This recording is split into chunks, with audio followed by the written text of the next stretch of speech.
Hello guys, magandang umaga uli sa inyo. This is me, Encantadong Bugoy. So for today's video guys, usapang lalagyan ng gagamba tayo. Kasi meron akong kaibigang nagtanong sa akin kung anong mas maganda na lalagyan ng gagamba.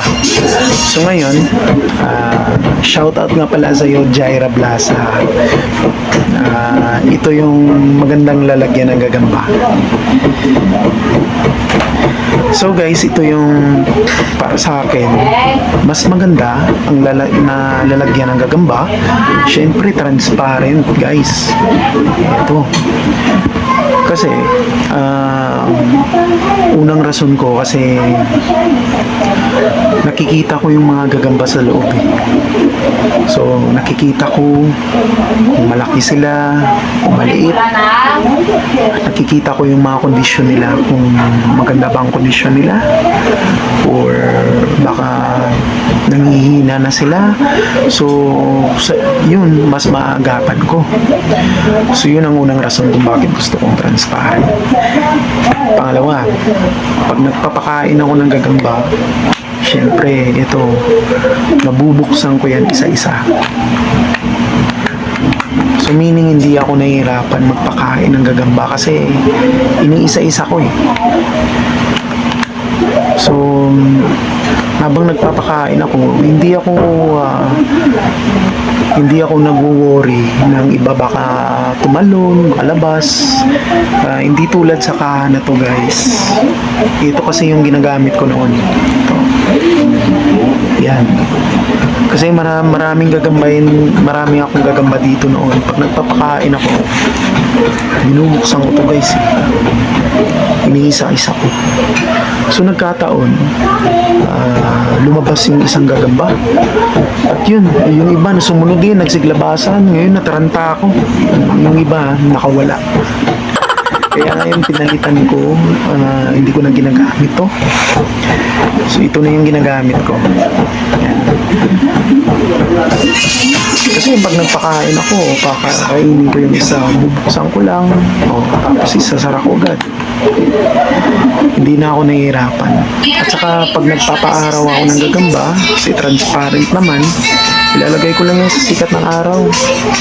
Yan, mga tuwing alas 7 ng umaga, ilalagay ko lang yan. Yun lang. Walang hirap. At saka, yung advantage, sa pang-advantage, pag nangunguha ako ng gagamba, nanguhuli ako ng gagamba, nakikita ko kung malaki o maliit yung nahuli ko. Kasi minsan, pag nanghuli ka ng gagamba, pag na flashlight mo, akala mo malaki. Kasi lumalaki lang sila sa ilaw ng flashlight minsan. Kaya akala mo malaki, pero pag nakuha mo pala, maliit. So, pag ganito yung kaha mo, pag nakita mo yung maliit, pag nakakita ka ng malaking gagamba, syempre hanap ka dito ng maliit. Pakakawalan mo. Palitan mo ng mas malaki. So yun ang advantage guys. At saka magaan siya. So ang tawag pala dito sa lalagyan na to, lalagyan ng mga gamot, tawag dito pill box. So nabili ko to sa Mr. DIY guys. So mura lang to. Yan. Kesa ganito, napakalaki, mabigat, bulky. So ito, mas maliit lang, mas manipis siya para dito. Mas magkasing haba lang sila. Pero mas mabigat to, mabigat dalhin. So ito nga pala guys yung nahuli kong mga gagamba nung Sabado, nanghuli ako. Ito. Yan, malalaki yan guys.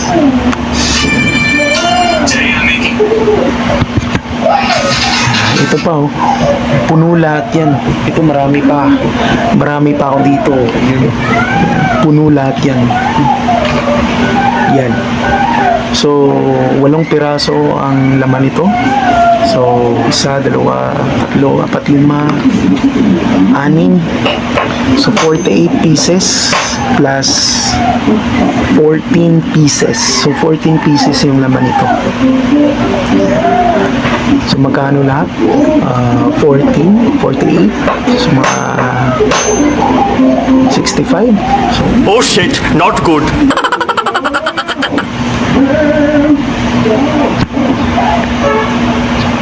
ayan.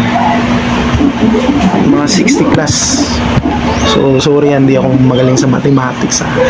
Kasi hindi naman importante yun, eh. Importante ito yung kwentong lalagyan ng gagamba.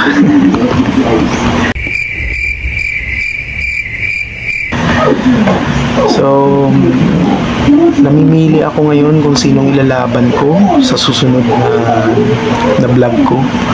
Pumipili ako dito ng mga gagamba, guys, na ilalaban ko.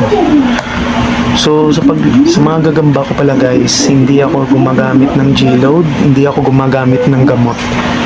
So, ginagawa ko lang, pinapatahay ko, pinapainom ng tubig, sinasanay ko na gumapang dito sa stick, pinapagapang, pinapaakyat, tsaka pinapaarawan, pinapahamugan. So, tsaka bago ko sila ilaban, yung sekreto ko dyan, dapat bawat isa sa kanila dapat makapatay sila ng gagamba, yung makatikim sila ng lasa ng gagamba. Kasi katulad din sa mga di ba, sa mga noong unang panahon, mga gladiator, di ba, bago ka isabak sa laban, dapat mag-training ka muna. Dapat mas maganda kung makapatay ka muna. Kasi ang gagamba, guys, pag nakapatay, pag nakatikim ng lasa ng gagamba, huwag mo naman siyang pakainin ng gagamba. Kasi makatikim lang ng konti. Matapang talaga yun. So, lagyan mo pa, pag nag-GG load ka, mas lalong gaganda ang laro niya. So, since ako hindi naman ako sumusugal, hindi naman ako na-derby, ginagawa ko, yun, pinapaaway ko lang yun sa mga gagamba. Baga binabasa ko ba ang gagamba. Okay lang yun kung hindi ka nag-derby, pero sa akin, hindi naman ako nag-derby, hindi naman ako nakikipagpustahan. So okay lang yun, kasi gumagaling lang naman ang sugat nila, eh. Tsaka matapang pa rin yan, magaling yan. So yun lang, guys. Abangan yung susunod kong upload. Maglalaban ako ng gagamba, guys. Namimili ako na ngayon dito. So ito training ko yan, parang boxing ba, training muna bago isabak sa labanan. So yun lang, guys. Mas gusto ko yung galalagyan mga ganito, mga transparent, kasi mas madali. So sana may makuha kayo sa aking video ngayon. So please like and subscribe to my channel, guys, kung gusto niyo akong mapanood. So Encantadong Dugoy, guys. So maraming salamat. God bless.